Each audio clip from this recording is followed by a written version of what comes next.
a Copa Africana de Nações e o Panafricanismo.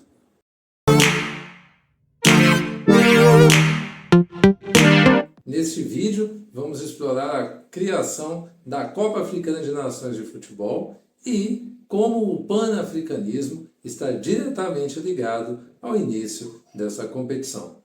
Vamos viajar no tempo e entender como futebol e política se misturam neste continente num tempo em que era marcado pela descolonização e os desafios que vinham dela. Mas antes, se inscreve no canal, deixa o seu like, compartilhe nossos vídeos e clica no sininho para receber as atualizações. Apesar de ser o torneio mais famoso, a CAN não é a única competição de seleções africanas.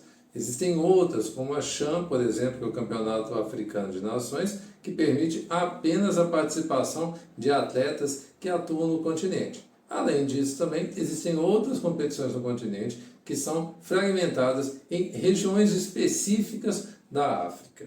O surgimento da CAN tem uma relação muito direta com um conceito e um movimento ideológico que previa a união dos povos africanos. Esse é o panafricanismo, do qual vamos falar um pouco agora. O panafricanismo é uma doutrina que propõe a união de todos os povos da África como forma de potencializar a voz do continente no contexto internacional. Ela foi relativamente popular entre elites africanas e ao longo das lutas de independência que marcaram aquele período do início da segunda metade do século XX. A teoria panafricanista foi desenvolvida principalmente por pessoas da diáspora americana, que eram os descendentes de africanos escravizados, e por pessoas nascidas na África a partir de meados do século XIX, como William Edward Burgard Du Bois e Marco Mosiah Garvey. Os dois são apontados até hoje como os pais do panafricanismo. No entanto, esse movimento social teve diversas vertentes, cuja história remonta ao início do século XIX.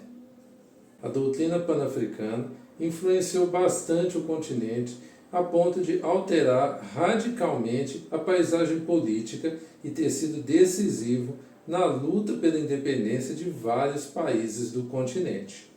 Originalmente, os panafricanistas propunham a unificação política de toda a África e o reagrupamento das diferentes etnias, divididas pelas imposições dos colonizadores. Eles valorizavam a realização de cultos aos ancestrais e defendiam a ampliação do uso das línguas e dialetos africanos, proibidos ou limitados durante o período colonial. Ele também foi um movimento político, filosófico e social que queria defender os direitos e principalmente a identidade do povo africano. E nesse contexto, claro, o esporte também foi usado. Vamos falar agora sobre o início da Copa Africana de Nações. Mas antes de falar da competição em si, nós vamos falar de uma figura muito importante para o início dessa competição. Haile Selassie. Haile Selassie, posteriormente chamado de Rastafari, foi regente da Etiópia de 1916 a 1930 e imperador entre 1930 e 1974. Ele foi um dos maiores nomes da política africana. O papel de Selassie na África naquele momento era muito importante, afinal de contas, tirando a batalha contra a Itália, a Etiópia não foi em momento nenhum colonizada, o que era um sinal forte de resistência do povo africano contra o colonizador europeu.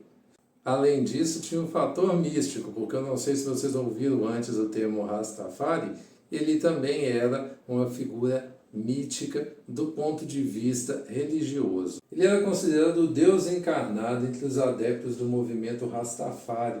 Os Rastafaris também o chamam de Sua Majestade Imperial. Ele próprio nunca se afirmou como Deus encarnado, e muitos seguidores do Rastafari o consideram apenas como uma pessoa iluminada que nasceu para ensinar as regras e compartilhar uma ideologia. Porém, o nosso ponto aqui está mais voltado para o futebol.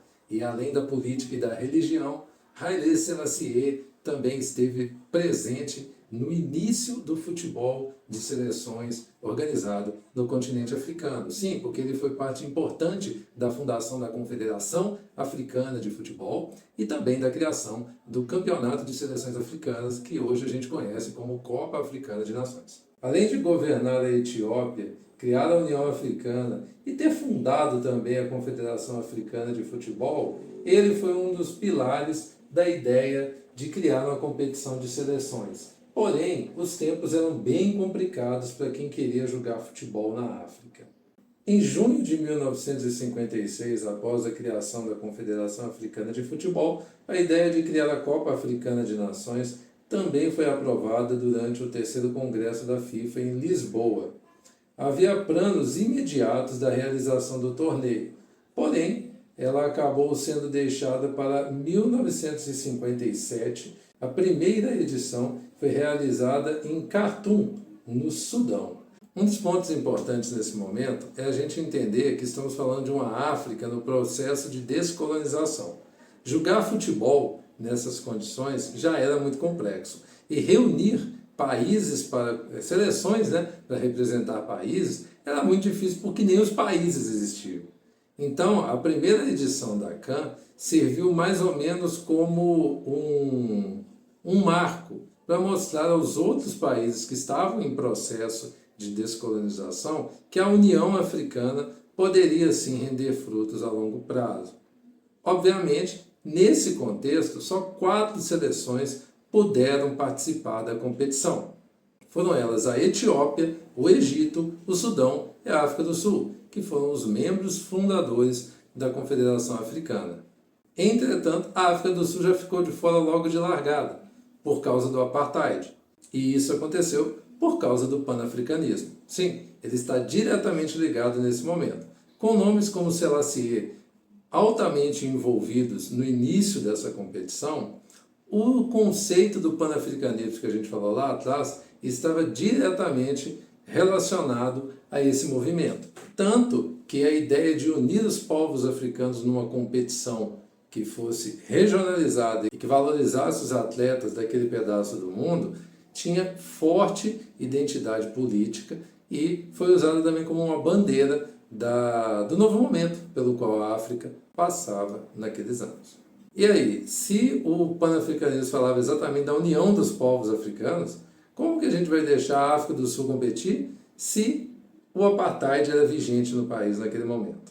Então, a seleção sul-africana foi eliminada antes mesmo de entrar na competição. O torneio foi disputado no formato de mata-mata, o Egito eliminou o Sudão, a Etiópia foi direto para a final com a ausência da África do Sul e, na decisão, o Egito bateu a Etiópia para se tornar o primeiro campeão continental da África. Como a África do Sul seguiu insistindo em selecionar apenas brancos para poder montar a sua seleção nacional, ela só viria a disputar a Copa Africana na década de 90.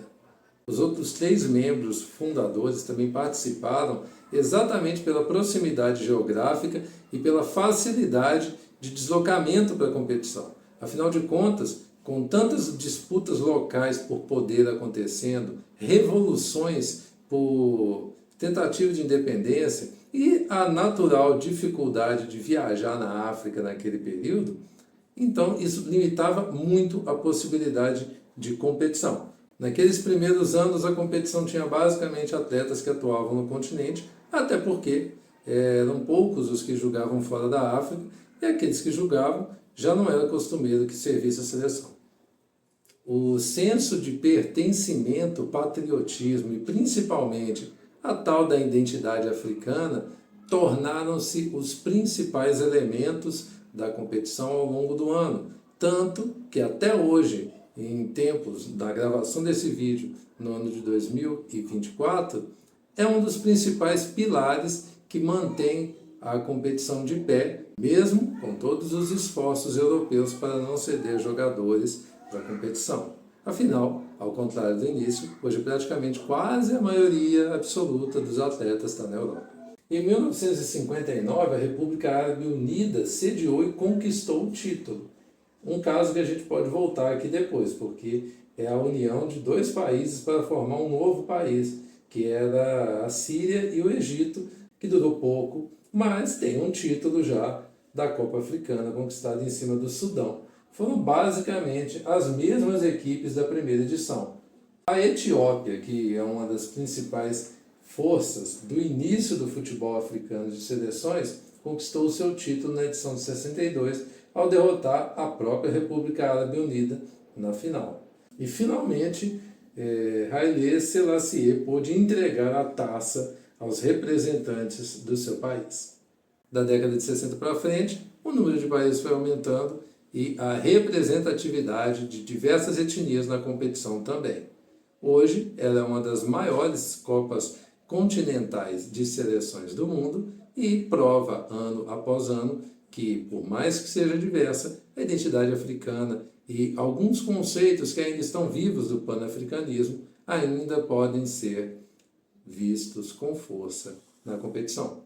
É isso, pessoal. Esperamos que tenham gostado desse vídeo. A gente convida a se inscrever no canal, deixar o seu like, compartilhar os vídeos com mais pessoas que se interessam por futebol e história e também comentar falando o que achou e indicando outros temas que vocês gostariam que a gente tratasse aqui. É isso, pessoal. Um grande abraço. Até o próximo vídeo. Valeu!